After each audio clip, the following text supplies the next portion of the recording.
it was very, very scary for a while, thinking how old I am and how responsible I had to be to bring this out. But the Lord has comforted my heart to bring you from the lectionary. The first time bringing you straight from the lectionary, to choose this from the lectionary. And it was awesome. I loved it. We read of this passage in Mark 12. Early in this same book, they were trying to get Jesus for everything. Because what happened is Jesus came with a whip, remember? In the temple, and he says, wait a minute, what are you doing? This is supposed to be a house of prayer for all nations. And you come and make it a den of robbers. And he cracked the whip. And I go Jesus. You tell them. And then they were so afraid of him. This man has authority. And then they tried to get him. Everything that he spoke from then on, they were trying to trick him into falling in some flaw. So this scribe decided to check his authority.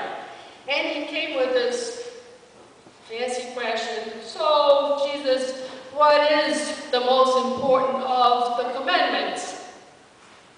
As a good Jewish man that he was, he cites the Shema, or Shema, which is something that in the commandments comes first. And every Jew knows, every Jewish knows that they have to cite it twice, in the morning and at night. They carry on the forehead and they carry the arm too. But they cite it twice. And when I learned this when I was 17. And now I'm 57 and I still remember. But I want you to learn and I want you to remember too. Because it's important. That means, hear, O Israel, the Lord our God, the Lord is one.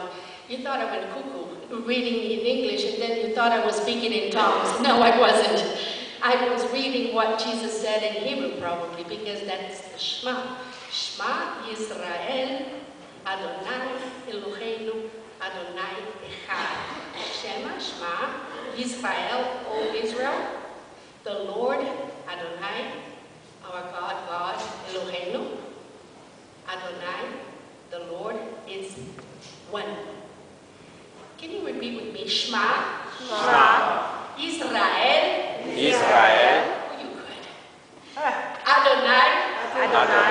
Eloheinu. Adonai. Echad. Get it to live. Echad. Good. Okay. Shema Israel.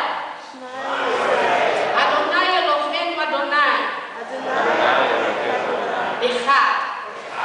Now we're going to do all together.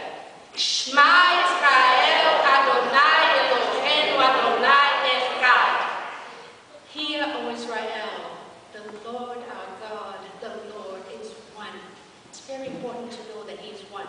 And that's why we need to love the Lord with all of our heart, all of our soul, all of our mind. I loved it. Thank you. The kids doing it. And then with all your strength. Why do they separate the heart, the mind, the soul?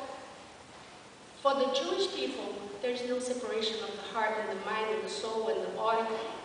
We are a complete package of the image of the Lord. So we gotta love it completely. We have to have a relationship with the Lord. That's what Jesus is saying here. The first commandment is love the Lord our God with everything that you are. First, we have to establish a relationship with the Lord. How do we make this relationship with God? How do we do that? First, we have to believe that He is one. Echad, one. The Lord of Lords, the one who knows every strand of my hair, the one that knows me by the name, the one that's worthy to be praised. And then when I believe that he is that one, I want to pray to him. I want to talk to him. Not only when Sandy or any other storm approaches, but every day. I'm going to talk to him a little bit. I confess sometimes I forget. When things are good, we forget. But we have to create the habit of talking to him. Pray to him. Believing, praying, and then by reading the Bible. In the Bible, we have the directions. We have the instructions. How to understand him and how to live like under his commandments. Jesus did, apparently, because he was citing him. And also by walking the walk with God. When you're driving, when you're cooking, when you have a meeting in the office, God is always with you. So if someone starts to bully you in the office, at work, just right here, with all your mind, with all your soul, love your Lord and pray. Nobody's looking at you. You're inside. They don't know that you're walking with God.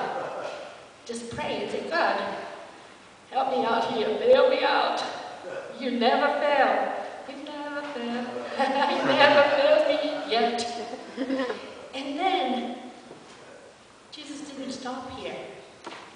He could have said, this one commandment, the first one. But this was not it. Jesus wanted to complete it. So he gave us the second one. He said, the second is this.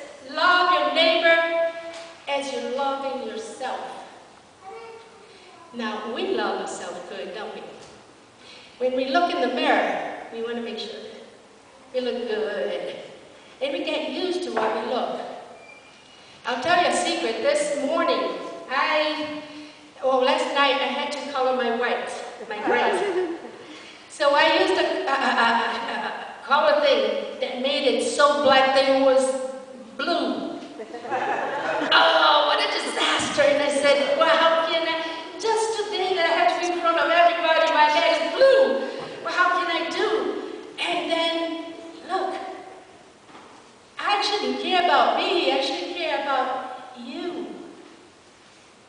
And then this morning I had to fix, and then the thing ended up being matching my blouse here.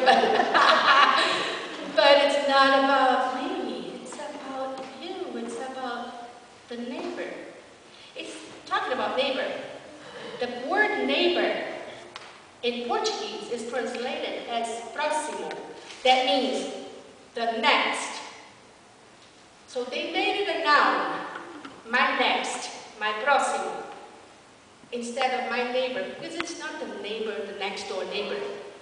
So I had to go to the Greek. So I checked the Greek Bible, and it said plesion, which is the same thing in Portuguese, the close, nearby, near, the next to.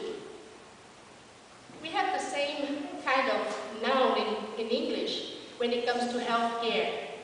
They ask, do you have a proxy?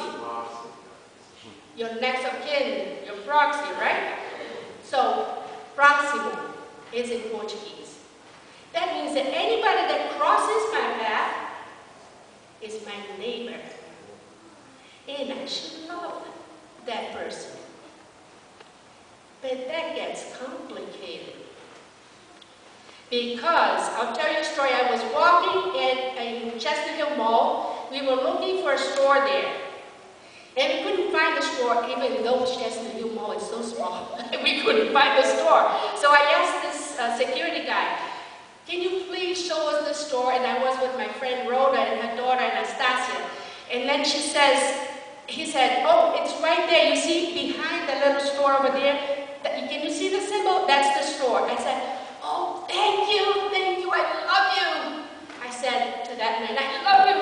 And then Anastasia is 6 years old and she looks, Carla, do you know that man? I said, no, I don't. How come you told him you love him? We are not supposed to tell strangers that we love them. And then I said, well, and I had to explain that. I said,